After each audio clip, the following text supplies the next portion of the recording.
오늘 특별히 여러분이 정말 반갑고 정말 웰컴합니다. 저희가 한 달 동안 새세명 축제 웰컴 홈이라는 주제로 함께 했는데요. 저는 특별히 말씀을 준비하면서 집들이를 한다는 마음으로 오늘 예배를 준비했어요. 여러분, 집들이 할 때 청소하잖아요. 깨끗하게 잘 보이기 위해서 저 머리 깎고 왔습니다. 그리고 올해 들어서 처음 향수 뿌렸습니다.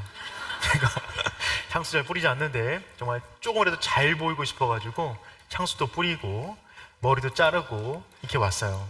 특별히 집들이 할 때 우리 맛있는 음식 준비해서 손님들 맞이하는데 오늘 예배가 여러분들 영혼을 풍족하게 하는 귀한 예배 시간 되기를 축복합니다.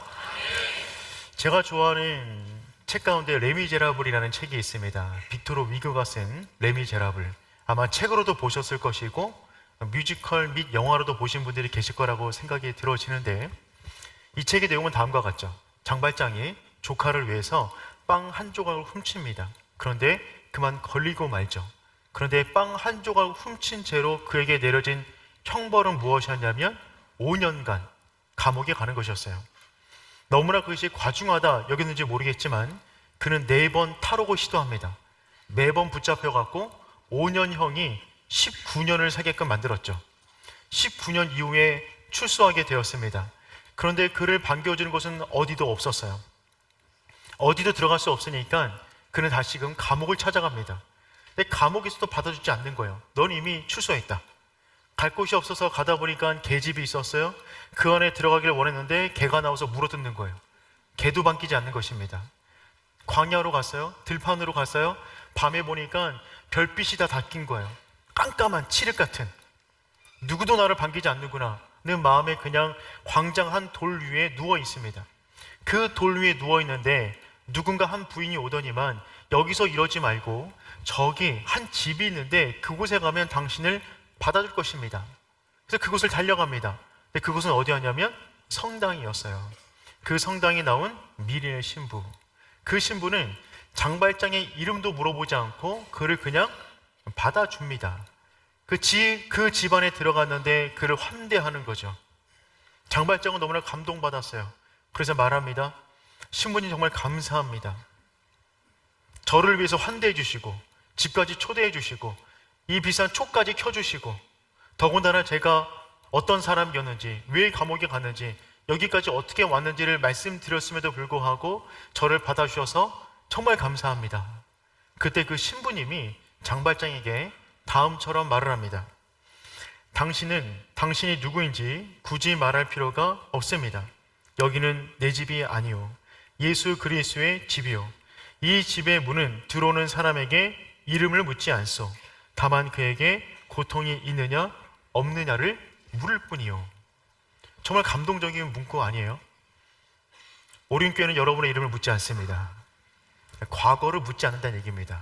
이름은 과거를 말하는 거잖아요.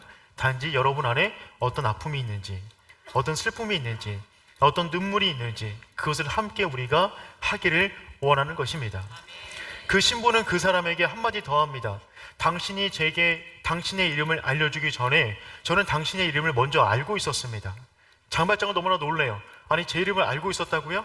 네, 당신의 이름을 알고 있습니다. 당신의 이름은 나의 형제입니다.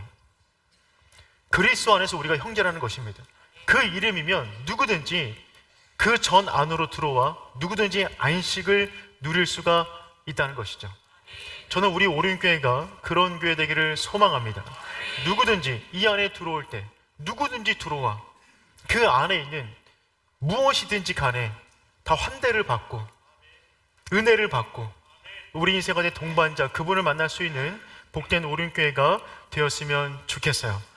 저는 오늘 그런 의미에서 성경 가운데 가장 중요하게 다루고 있는 복음의 핵심 메시지를 여러분과 함께 나누기를 원합니다. 장폴 사르트르는 이런 유명한 말을 남겼죠. 인생은 B와 D 사이의 C이다. 인생은 탄생과 죽음 사이에 무엇을 결정하는가, 이것이 굉장히 중요하다라고 유명한 말을 남겼어요. 여러분, 정말 그런 것 같습니다. 우리가 이 땅 가운데 정말 행복하고 잘 살기 위해서는 두 가지가 확실하셔야 돼요. 그것은 무엇이냐면 내가 어떻게 이 땅 가운데 오게 되었는가. 이게 확실하셔야 됩니다. 우리는 우연히 태어난 존재들이 아니라 하나님의 특별한 섭리 가운데 이 땅 가운데 왔다 라고 하는 그 믿음이 있다 그러면 우연히 이 땅 가운데 왔다라고 하는 삶의 모습과는 다를 수밖에 없어요. 출발을 안다면, 더군다나 우리 죽음 이유를 안다면 우리 인생이 또한 달라질 것입니다. 죽은 다음에 그냥 사라지는 것이 아니라, 그냥 없어지는 것이 아니라 죽음 이후에 우리 가운데 천국이 놓여져 있다. 그 믿음이 있는 사람의 삶의 모습은 아무것도 없다라고 생각하는 사람과는 확연히 다를 것이에요. 그래서 우리 인생은 결국 B와 D 사이, 그것을 이해한다면 그 안에 어떤 선택을 하며 살아가느냐, 이것은 이제 우리 책임 가운데 놓여져 있는 것이죠. 오늘 저는 여러분과 그런 이야기를 좀 나누기를 원합니다. 이 땅의 출발을 성경은 다음처럼 말하고 있어요. 창세기 1장 1절입니다. 우리 함께 읽어볼까요? 태초에 하나님이 천지를 창조하시니라. 아멘. 갑자기 화면이 바뀌었죠? 에덴 동산으로 바뀌었습니다. 하나님께서 말씀 한마디 딱 하자마자 이 땅의 모든 게 한꺼번에 확 바뀌어버린 거예요. 에덴 동산 천지를 하나님이 창조하셨습니다. 그 창조하신 것 가운데 가장 창조의 클라이막스는 무엇이냐면 인간의 창조예요. 인간을 만들 때 그냥 만들지 않고 하나님의 형상을 닮은 자의 모습으로 만드셨습니다. 그리고 이 온 땅을 전부 다 하나님 보시기에, 사람 보기에가 아니에요. 가장 수준이 높으신 하나님 보시기에 가장 완벽하고 아름답고 좋은 상태로 만드셨어요. 그리고 아담과 하와를 만드시고 결혼하게 하십니다. 그리고 그들만을 위한 특별한 공간을 만들어 주었어요. 신혼 부부를 위한 신혼집입니다. 에덴 동산이에요.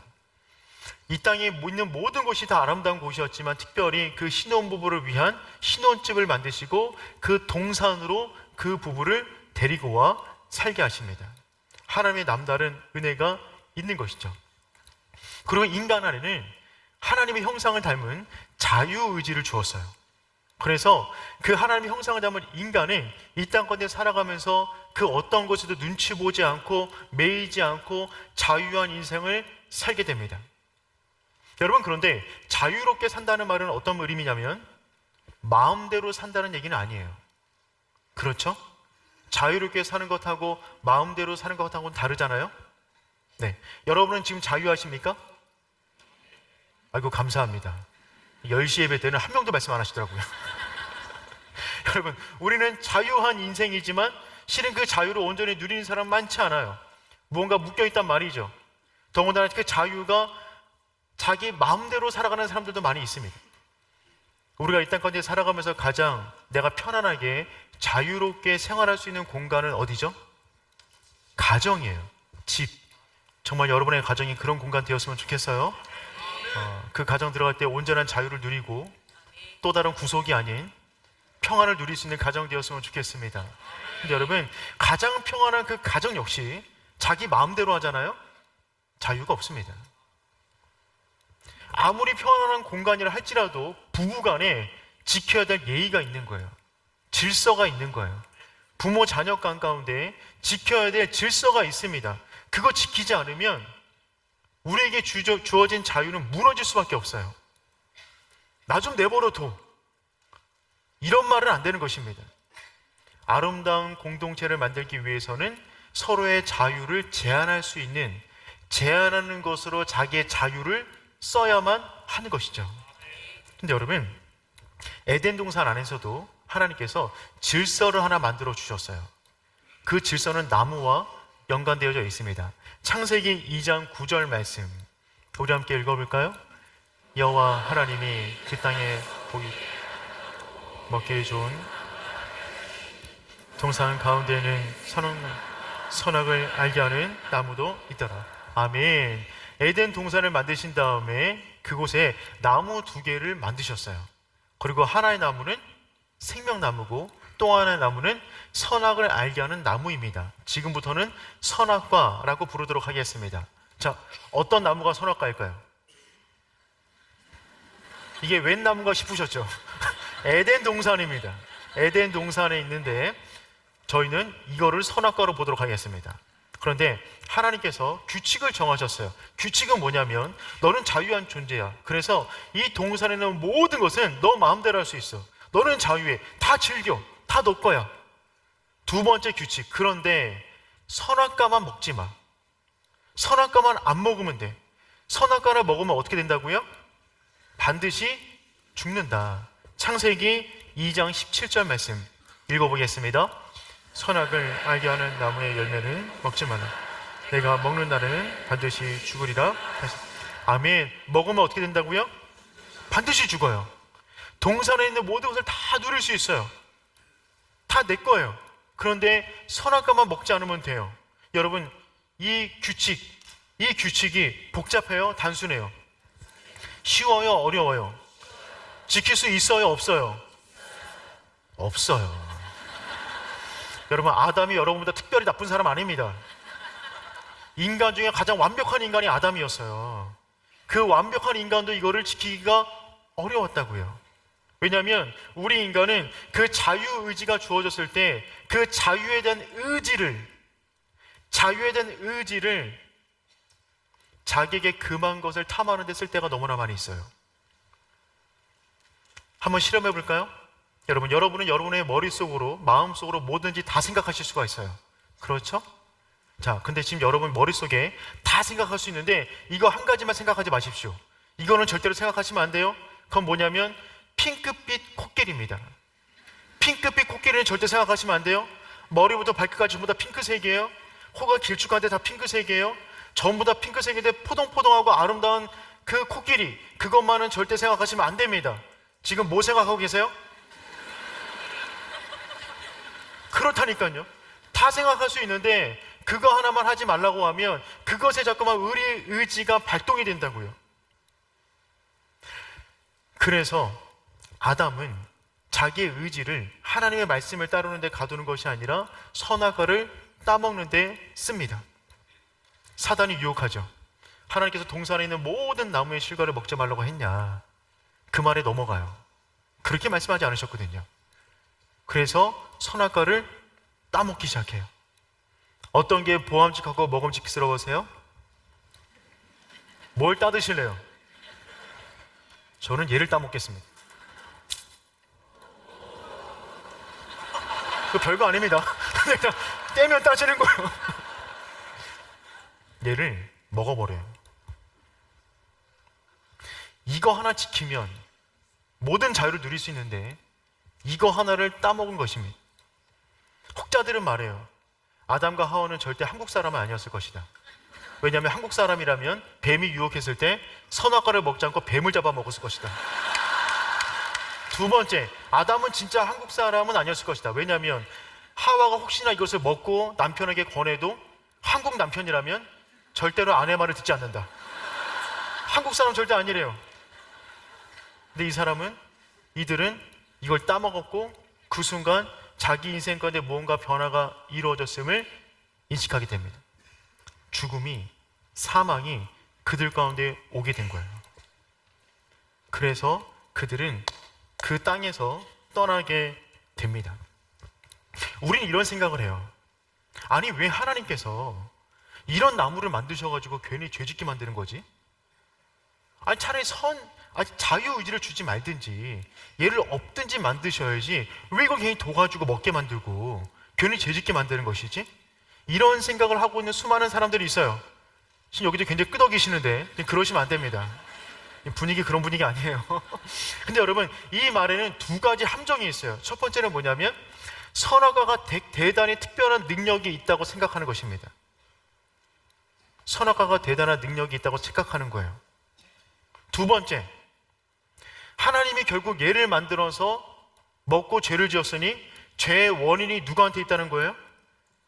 하나님에게 죄의 원인을 돌리기 원하는 사람들이 만들어낸 논리에 불과합니다. 여러분, 선악과는 특별한 나무, 특별한 효염이 있는 나무가 아니에요.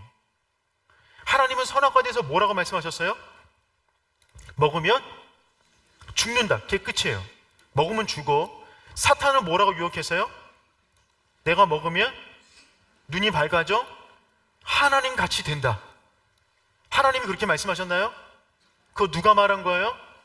사탄이 말한 거예요. 하나님은 효험을 말하지 않으셨어요. 먹으면 죽는다. 특별한 나무 아닙니다. 그냥 얘는 건들지 마. 만약에 한 샘물이 있어요. 이 샘물만 먹지 마. 그러면 선악 샘물이 되는 겁니다. 이 딸기만 먹지 마. 선악 딸기가 되는 거예요. 하나님이 단지 이 선악과 얘만 먹지 마 라고 하셨어요. 그럼 하나님께서 왜 굳이 이 선악과를 만드셨을까요? 하나님은 인간에게 최상의 것을 주기를 원하시는데 최상의 자유의지를 주셨어요. 그 최상의 자유의지의 가장 극한의 의지는 무엇이냐면 자기를 창조한 창조주를 배신할 수 있는 자유입니다. 그 자유까지 주신 거죠. 그 자유에 대한 상징이 바로 선악과일 뿐이에요. 하나님은 우리에게 그 자유까지 주셨어요.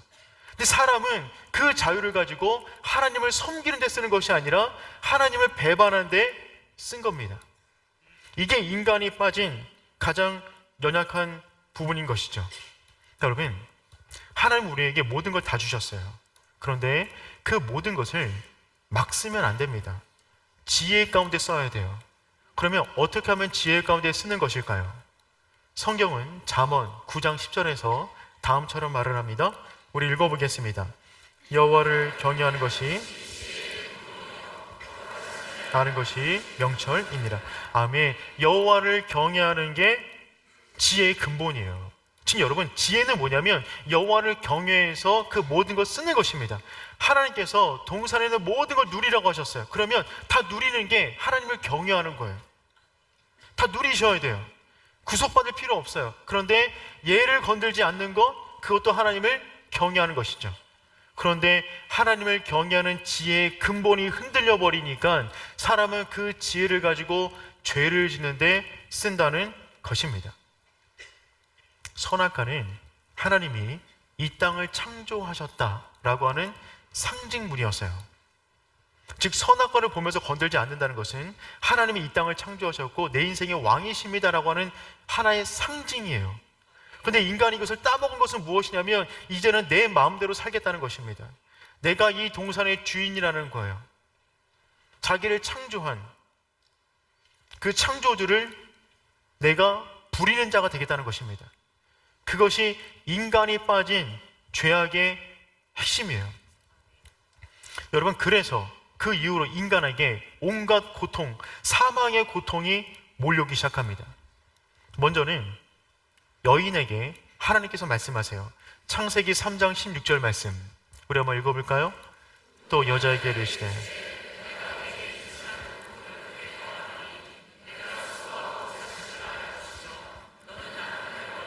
남편은 너를 다스릴 것이니라 하시고 여인에게 해산의 고통이 더해져요. 애를 낳는 것도 너무나 위험한 일인데 아이를 키우면서 마음이 찢어지는 많은 일들을 경험하게 됩니다. 남편은 너를 다스릴 것이다. 즉 너의 자유를 제한하게 될 것이다. 너의 자유로 선악과를 따먹었으니 그 자유의지가 타락하여 이제는 서로가 서로의 자유를 옥죄는 것으로 자신들의 자유를 사용한다는 거예요. 그러니 부부간의 갈등은 이때부터 예언되어 있었던 것이죠. 남편들에게 말합니다. 창세기 3장 17절 말씀 우리 읽어볼게요. 아담에게 이르시되 내가 내 나의 말을 듣고 내가 내게 먹지 말란 나무의 열매를 먹었은즉 땅은 너로 말미암아 저주를 받고 너는 내 평생에 수고하여야 그 소산을 먹으리라. 아멘. 남자들에게 내려진 형벌은 무엇이냐면 수고의 떡을 먹는 것입니다. 그 전에는 동산에 있는 모든 것을 그냥 누리면 됐는데 이제는 수고해야 무언가를 얻을 수 있는 형편에 빠지게 되었어요. 그런데 문제는 무엇이냐면 노동은 원래 즐거운 것이었어요. 그런데 타락한 인간에게 주어진 노동은 고통입니다. 수고의 떡을 먹어야 돼요. 그런데 내가 씨앗을 100가지 뿌린다고 수확을 100가지 하는 것이 아니에요. 땅도 저주를 받았어요. 그래서 100가지를 뿌렸는데 언제는 50개, 30개 마이너스. 더군다나 그 밭 가운데 엉겅퀴와 가시덤불이 자란다고 쓰여져 있어요. 창세기 3장 18절 말씀 읽어볼까요? 엉겅퀴를 낼 것이라. 내가 먹은 것은 밭의 채소인지 그렇죠. 그렇게 수고하고 그렇게 노력하는데 내가 원하는 결과물을 얻을 수가 없는 상태가 된 것입니다. 결국 그래서 인간은 어떻게 되는 것이냐면 흙으로 왔다가 흙으로 갈 수밖에 없는 존재가 되었어요. 창세기 3장 18절 말씀 읽어보겠습니다.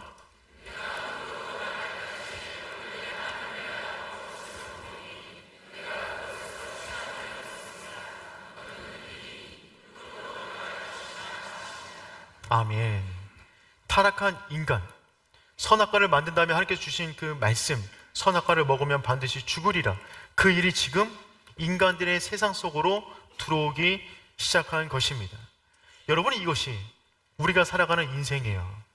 우린 지금 선악과의 그늘 아래서 그 죄를 짓고 모든 사람은 죽을 수밖에 없는 형편 가운데 빠졌습니다. 그래서 우리에게 가장 중요한 것은 무엇이냐면 어떻게 하면 죽음을 피할 수 있을 것인가, 죽음에서 생명으로 옮겨갈 수 있을 것인가, 그 지혜를 갖는 것이 모든 사람에게 너무나 중요한 과업이 되었어요. 그게 가장 중요한 지혜예요. 다른 지혜는 그거 뒤로 나오는 지혜들입니다. 한 선비와 노비가 배를 타고 건너가고 있어요. 노비가 배를 젓고 있는데 선비가 묻습니다. 돈은 좀 모았나? 하루하루 살아갑니다. 돈을 모아야지. 세상이 얼마나 험난한데 돈도 없으면 어떻게 살겠다는 거야? 몸은 건강한가? 안 아픈 곳이 없습니다. 아니, 이 사람아, 운동을 해야지. 돈이 없으면 몸이라도 건강해야지. 지금 어떻게 살려고 그러는 거야? 공부는 좀 했는가? 학교 다녀본 적 없습니다. 아니, 정말 이 사람 큰일 났어요. 어떻게 하려고 그러나?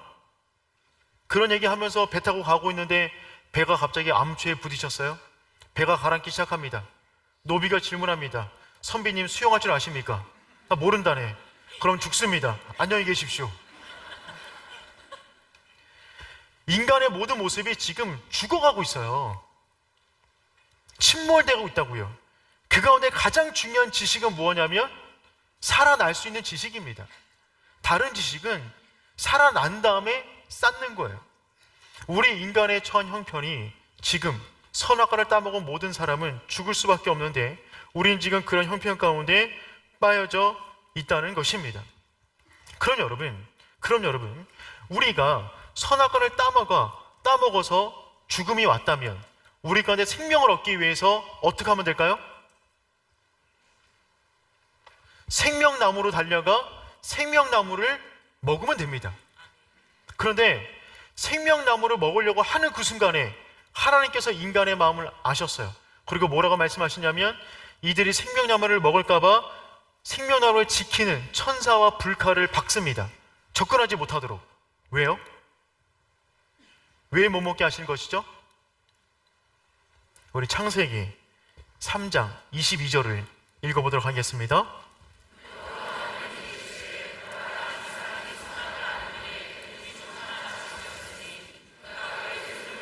생명나무도 따먹고 영생할까 하노라 하시고. 여러분, 선악과를 먹어 죽을 수밖에 없는 인간, 죄에 중독된 인간이 생명나무를 먹어 영원한 생명을 얻게 되면 그 사람은 영원토록 살면서 영원토록 죄를 짓고 영원토록 진흙탕 가운데 뒹굴 것입니다. 그것은 축복입니까? 저주입니까? 저주죠. 그래서 제한된 시간만 살도록 사망이 그 인생 가운데 들어오도록 생명나무를 막아 놓으셨어요. 어떻게 보면 또 다른 인간을 보호하기 위한 하나님의 장치였습니다. 그 뒤로 인간은 에덴 동산에서 쫓겨나요. 에덴의 동편이라는 유명한 말이 있잖아요. 그리로 쫓겨나게 되고 그 다음에 선악과는 더 이상 볼 수 없게 되었습니다. 에덴 동산에서 쫓겨난 인간은 이제는 선악과와 생명나무를 볼 수 없는 상황에 빠지게 된 거예요. 여러분, 이것이 우리가 놓여 있는 상황이에요. 에덴 동산 이후로 모든 사람들은 이 두 나무 사이에서 살아갑니다. 사망이 왔어요. 생명을 얻어야 돼요. 길을 몰라요. 이 사이에 어느 곳에서 모든 사람은 다 살아가고 있는 것이죠. 성경은 분명히 말해요. 죄의 값은 사망이다. 죄를 지으면 죽는 거예요. 아니, 무슨 얘기입니까 도대체? 오늘 새생명 축제라고 해서 올해도 왔는데 아니 갑자기 죄인이라 그러고 나 오늘 선악과 얘기 처음 들었는데 아담 얘기 처음 들었는데 이 사람이 따먹은 거하고 나하고 무슨 상관입니까? 이 사람이 죄를 지은 거하고 나하고 무슨 상관이에요? 이 사람 죽었습니까? 그럼 됐네. 그게 나하고 무슨 상관이에요? 이런 마음 혹시 있으세요? 너무 끄덕이지는 말아주세요. 근데 여러분, 다시 한번 말씀드리지만 선악과는 특별한 효능이 있는 나무가 아니에요. 우리 주변에 수많은 선악과들이 놓여져 있습니다. 여러분은 그것을 따먹고 있지 않습니까? 선악 욕망이 있어요. 여러분은 여러분의 욕망을 잘 다스리고 있습니까? 혹시 그 욕망이 들끓어 선을 넘어가 만져서는 안 되는 것들을 만지고 있지는 않습니까? 여러분은 여러분의 인생을 여러분 보기에 정말 잘 살고 있습니까? 선악 성이 있어요. 여러분 성윤리를 잘 지키고 있습니까? 여러분의 성윤리는 누가 보더라도 거룩합니까? 혹시 그 선을 넘어가 해서는 안 되는 어떤 행동을 하진 않았습니까? 선악 재정이 있어요. 여러분은 돈을 하나님 방법으로 벌고 있습니까? 그 돈을 잘 모으고 있습니까? 하나님의 뜻대로. 그 돈을 하나님의 뜻대로 잘 쓰고 있습니까? 혹시 돈의 노예가 되어 돈 외에 다른 것의 가치를 잃어버린 인생을 살고 있지는 않습니까? 선악 지식이 있어요. 여러분 지식은 거룩한 지식입니까? 그 지식으로 누군가를 살해하고 있진 않나요? 누군가를 욕하고 있진 않나요? 거짓에 쌓여 있진 않나요? 사탄의 언어는 거짓말이에요. 내 인생이 거짓말로 덕지덕지 가득 차 있어서 내 인생 가운데 진실을 찾아보지 못하는 그런 인생은 없습니까? 누구도 나는 죄가 없다라고 말할 수 있는 사람은 아무도 없는 거예요. 우리 인생 가운데 수많은 선악과들이 있고 지금도 누군가는 그것들을 만지작거리고 있어요. 사람들은 그래서 이 죄의 문제가 너무나 심각하니까 이 죄에 대한 문제를 경감시키기 위해서 수많은 꼼수들을 만들었습니다. 그 중에 하나가 무엇이냐면 죄에 대한 다른 이름을 붙이는 거예요. 죄를 죄라고 말하지 않습니다. 죄를 성향이라고 말해요. 습관이라고 말해요. 문화라고 말해요. 지금 시대는 이걸 다 한다고 말해요. 그러면 죄가 다른 게 되나요? 죄는 죄예요. 두 번째, 죄를 망각하는 겁니다. 죄를 인식하지 않기 위해서 죄에 대해서 감각을 아예 끊어버리는 거예요. 죄를 짓지만 죄가 아닌 양 무의식하게 살아가는 것입니다. 그러면 죄가 선이 되나요? 아니죠. 많은 사람들은 또한 세 번째, 죄에 대한 등급을 나눠놨어요. 이게 낮은 등급의 죄, 중간 등급, 높은 등급. 낮은 등급의 죄는 그냥 우리 용서하자. 그러면 내가 짓는 죄는 어떤 죄예요? 낮은 등급의 죄. 너가 짓는 죄는 돌 맞을 죄. 도대체 그런 구분은 누가 한 거죠? 사람이 죄에 대해서 등급을 나눠놓으면 죄에 대해서 등급을 매겨 짓는 것입니까? 아니죠, 여러분. 깊은 바닷속에 큰 돌멩이를 던지면 가라앉습니다. 작은 모래 던져도 가라앉아요. 큰 돌이든 작은 모래든 상관없어요. 가라앉는 겁니다. 큰 죄, 작은 죄가 따로 없어요. 죄를 지으면 죄값은 사망이에요. 눈에 보이지도 않는 코로나 바이러스, 그게 우리 몸속에 들어오게 되면 그냥 확진되는 겁니다. 큰 게 들어온다고 걸리고 작은 게 들어온다고 안 걸리고 이런 거 아니잖아요. 죄는 그런 거예요. 죄에 감염되면 그 싹은 사망이 되는 것입니다. 그럼 여러분, 우리는 어떻게 되죠? 우리는 다 죽을 수밖에 없어요. 우리는 어떻게 됩니까? 우리에게는 생명나무가 필요해요. 그럼 우리는 어떻게 하면 생명나무로 접근할 수가 있을까요? 에덴 동산에서 창세기 1장, 2장 이후에 생명나무는 등장하지 않아요. 그런데 놀랍게 성경의 제일 마지막 책, 마지막 장에서 생명나무가 등장합니다. 요한계시록 22장 2절 말씀, 우리 한번 읽어볼게요.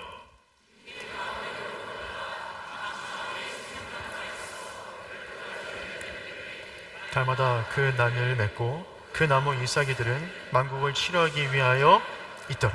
아멘. 에덴 동산에서 사라졌던 창세기 1장과 2장에 나왔던 그 생명나무가 성경의 제일 마지막에 나와요. 마지막 장 22장에. 그런데 그 생명나무가 어떻다고요? 그 생명나무가 달마다 과실을 맺어요. 달마다 과실을 맺는데요. 너무 신기해요. 1월 달에 맺는 과실이 있고 2월 달에 맺는 과실, 3월 달에 맺는 과실이 있대요. 먹고 싶어요. 어떤 맛일지. 그런데 그 잎사귀는 뭐라고요? 망국을 치유한대요. 잎사귀는 망국을 치유한대요. 그 열매를 먹으면, 그 잎사귀를 먹으면 우리가 선악과를 먹었던 모든 사망이 끝나고 새로운 생명을 얻을 수 있단 말입니다.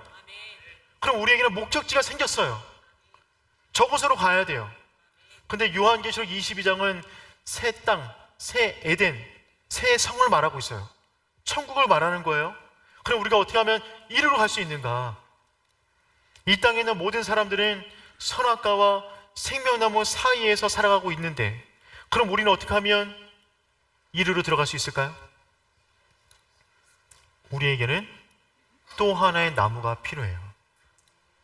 그 나무를 붙잡아야만 이쪽으로 넘어갈 수 있습니다.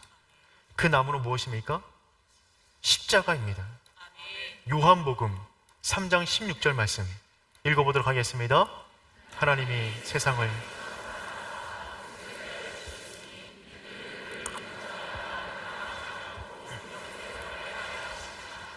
아멘. 하나님이 세상을 이처럼 사랑하사, 이처럼은 이렇게 죽을 수밖에 없는 인간을 너무나 사랑하셔서 이들을 살려내기 위해서 어떻게 하셨다고요? 독생자 예수 그리스도를 주었어요. 그분이 독생자를 주는 방식은 무엇이었습니까? 십자가를 지게 만드는 거예요. 그 십자가를 붙잡으면 우리 가운데 영생이 주어지게끔 만드셨어요.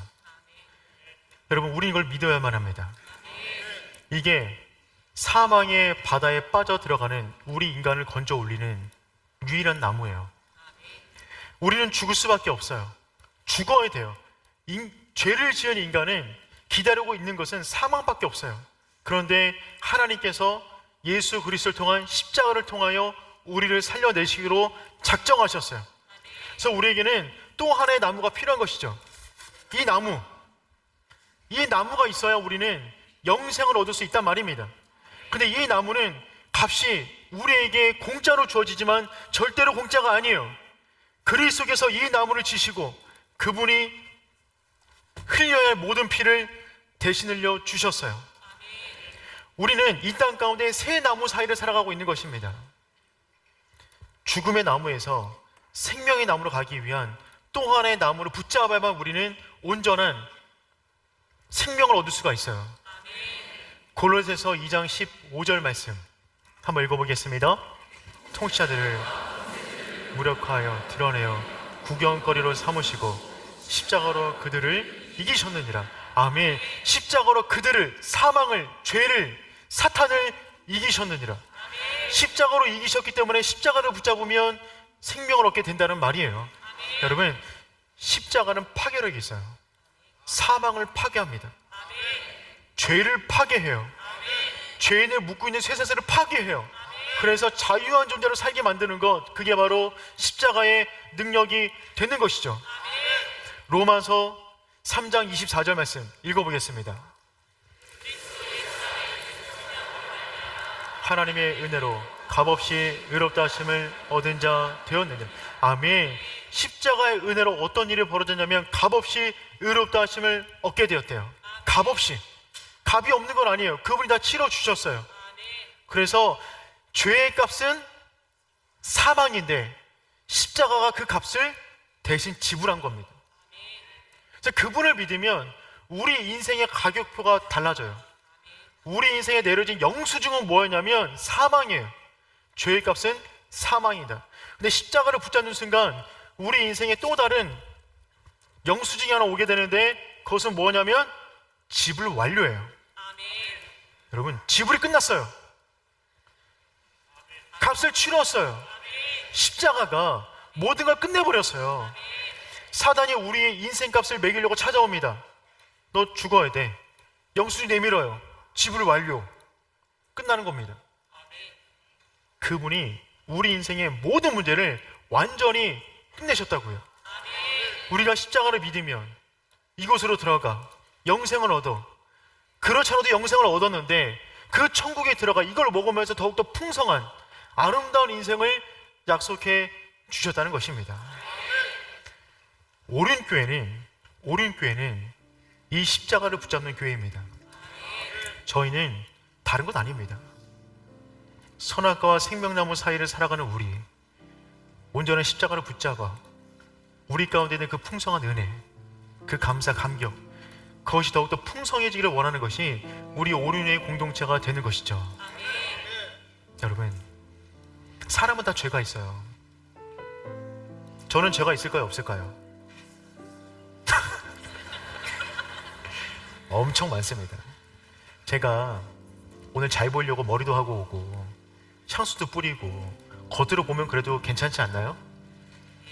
동의해 주셔서 감사합니다. 근데 여러분, 저도 엄청난 많은 죄를 짓고 삽니다. 주님의 그 밝은 빛 앞에 서 있으면 누가 감히 서 있을 수 있겠습니까? 우리 인생은 들키지 않아서 그렇지 한꺼풀 벗으면 전부 다 죄악투성이에요. 저도 벗어볼까요? 죄밖에 없어요. 벗으면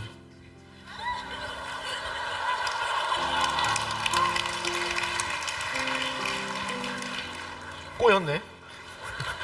속이 막 꼬여. 벗으면 형편없어요. 몰랐죠? 왜 몰랐어요? 가렸잖아요. 한꺼풀 벗기면 우리 인생 주님의 눈으로 보면 괜찮은 사람은 아무도 없습니다. 그나마 앞은 좀 괜찮아요. 뒤를 보면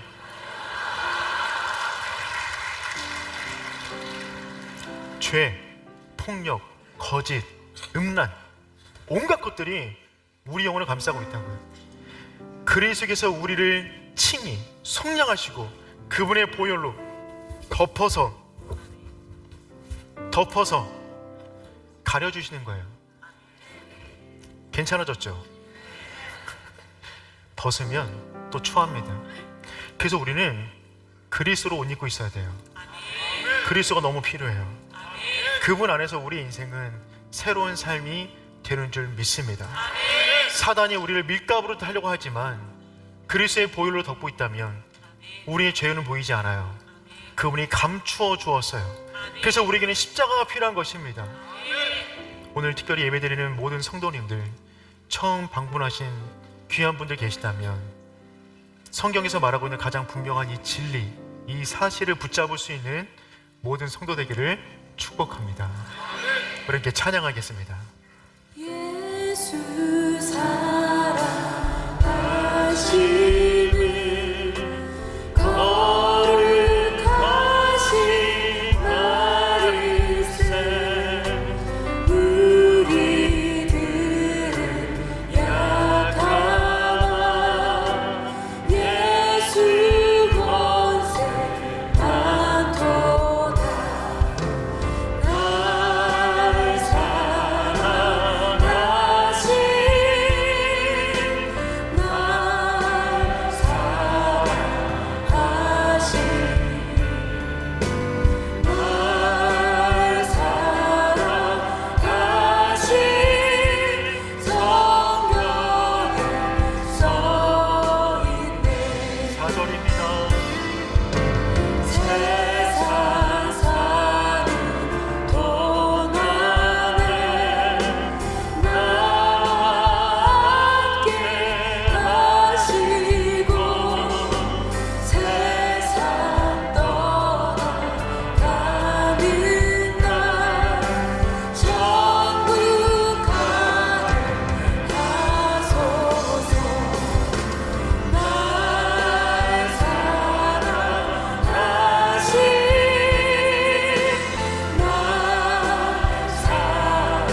기도하겠습니다.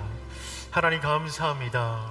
우리가 아직 죄인 되었을 때에, 우리가 원수 되었을 때에, 우리가 아직 그 사랑을 깨닫지도 못했을 때에 우리를 너무나 사랑하셔서 독생자 예수 그리스도를 보내주신 하나님 감사합니다. 우리의 모든 인생의 무거운 짐을 그 십자가 그늘 아래 내려놓습니다. 하나님, 우리 가운데 영생의 축복을 더하여 주시옵소서. 죽을 수밖에 없는 인생, 십자가를 통하여 구원받는 줄 믿습니다. 우리 가운데 잊혀진 십자가에 감격이 있는 분들 계시다면 다시 한번 그 감격이 뜨거워지게 하여 주시옵소서. 혹 오늘 처음 나와 복음을 처음 들은 분 계시다면 선악과 생명나무 사이에 서 있는 그 십자가, 그 위에 달린 예수 그리스도, 그분을 나의 구주로 고백하는 복된 영혼 되게 하여 주시옵소서. 이제는 우리 주 예수 그리스도의 은혜와 하나님 아버지 크신 사랑과 성령의 인도하심이 십자가를 붙잡고 풍성한 생명을 누리며 이 땅가운데 승리하는 삶을 살기를 원하는 모든 성도 머리 위에 이제로부터 영원까지 항상 함께 있기를 간절히 축원하옵나이다. 아멘.